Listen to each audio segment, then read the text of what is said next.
সকাল 10টা বাজে কেক রেডি করার পরেও ক্রিমের কারণে কেকটা ডেকোরেশন করতে পারিনি। কি একটা ঝামেলার বিষয়, তাই না?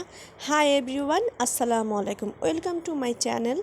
আশা করি সবাই ভালো আছেন। আলহামদুলিল্লাহ আমিও ভালো আছি। আজকে একটা কেক ডেকোরেশন নিয়ে হাজির হলাম।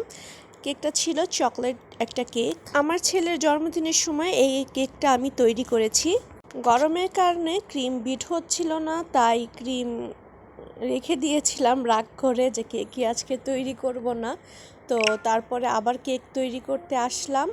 অনেক কষ্টে ক্রিম আবার বিট করে নতুন করে তারপরে কেকটা ডেকোরেশন করতে আসলাম। প্রায় এখন 10টার মতন বাজে রাতের।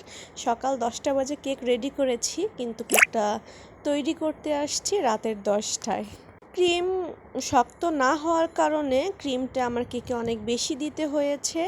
তারপরে লাস্ট পর্যন্ত আমি চকলেট আর ক্রিম ছিলই না, তারপরে হোয়াইট ক্রিম দিয়ে আমি কাজ চালিয়ে নিয়েছি। হোয়াইট কালারটা দেওয়ার পরে অনেক বেশি সুন্দর হয়েছে।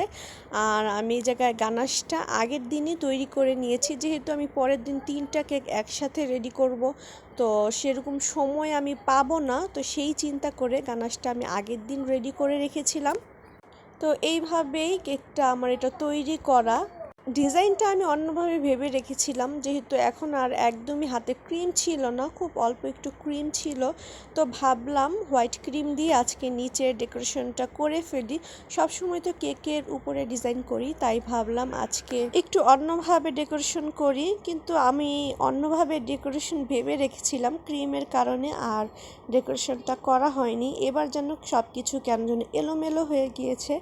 এর আগেই আমি সব কিছু টপার রেডি করে রেখেছিলাম, সেগুলোই বসিয়ে দিচ্ছি। তারপরে সিম্পল রাখার চেষ্টা করেছি, যেহেতু অনেক রাত হয়ে গিয়েছিল, তো আর এনার্জিও ছিল না। তাই ভাবলাম একটু সিম্পলভাবে কেকটা করি। আর কেকটা দেখতে কিন্তু মাশাআল্লাহ অনেক বেশি সুন্দর লাগছিল।